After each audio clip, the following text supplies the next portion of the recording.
Hello tout le monde, bienvenue sur ma chaîne YouTube pour cette nouvelle Storytime, cette nouvelle vidéo consacrée à Mafia Definitive Edition. Je vais vous livrer plein d'infos pour être vraiment au top, béton, avant la sortie du jeu le 25 septembre.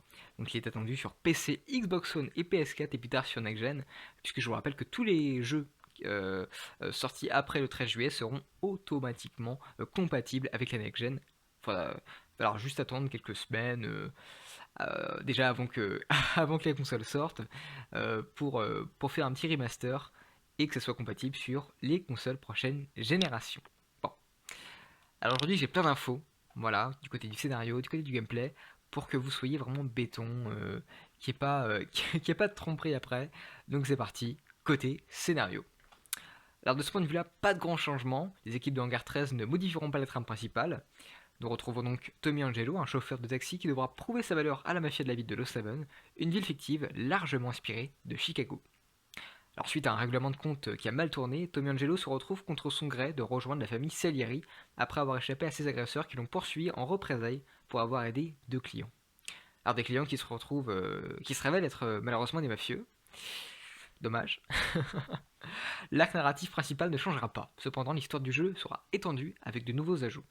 La durée de vie du jeu devrait être comprise entre 25 et 30 heures, puisque si vous voulez, il y aura de nouvelles quêtes, de nouveaux pans de scénario qui rajouteront forcément une durée de vie plus importante que dans l'opus original de 2002. Bon. Alors du côté du gameplay, il y a pas mal de petits changements du côté des véhicules, du gameplay des gunfights, en particulier du côté du code de la route qui sera de retour dans le jeu. Alors, mais contrairement au jeu original, il sera possible de régler les paramètres du code de la route afin qu'il soit plus réaliste ou plus laxiste. Alors, bien qu'il n'ait pas été encore détaillé, enfin en tout cas assez détaillé, de nombreuses nouvelles options seront disponibles pour paramétrer notre expérience de jeu. Il y aura deux modes de conduite avec le mode simulation et le mode plus accessible dans le site arcade. Les gunfights ont été revus afin de les rendre plus réalistes et plus agréables. Donc ça c'est vraiment un point qui a été souligné par les joueurs. C'est vrai que dans l'opus original c'était pas vraiment pratique, c'était assez rigide au niveau du gameplay, surtout quand on parle des gunfights. Donc là je pense que ça a été revu vraiment pour cette nouvelle génération. Bon, c'est déjà bien. Alors du côté du multijoueur, hein, comme d'habitude, hein, vous l'aurez compris, pas de coopération, pas de multi. Touquet Games a vraiment précisé que tous les mafias étaient vraiment des expériences narratives solo. Le multijoueur et la coopération n'avaient vraiment pas lieu d'être. Voilà. Et puis de toute façon, le multi dans ce genre de jeu, ça dénature un petit peu le cadre. Je trouve que ça n'a pas lieu d'être. Donc c'est très bien que ça reste solo, comme ça au moins on est bon. Voilà, tout le monde est content. Donc voilà, tout ce que je pouvais vous dire en tout cas pour ce Mafia.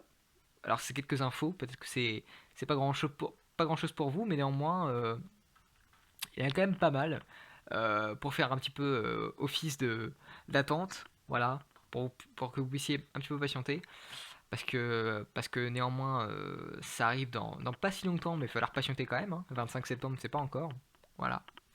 Donc bah, écoutez, j'espère que cette vidéo vous aura plu. Et puis à l'écran, de toute façon, vous aurez un trailer et son gameplay. Comme ça, que vous puissiez au moins vous rendre compte de quel bois Mafia Definitive Edition se chauffe. Voilà. Il est développé par Hangar 13 avec le moteur de Mafia 3, mais pas d'inquiétude cette fois-ci. C'est bien développé, il n'y a pas de doute. Visuellement, c'est au-dessus de Mafia 3 qui, lui, n'avait pas fait les foules. Allez, je vous fais plein de bisous, à très vite pour de prochaines vidéos. Je vous embrasse.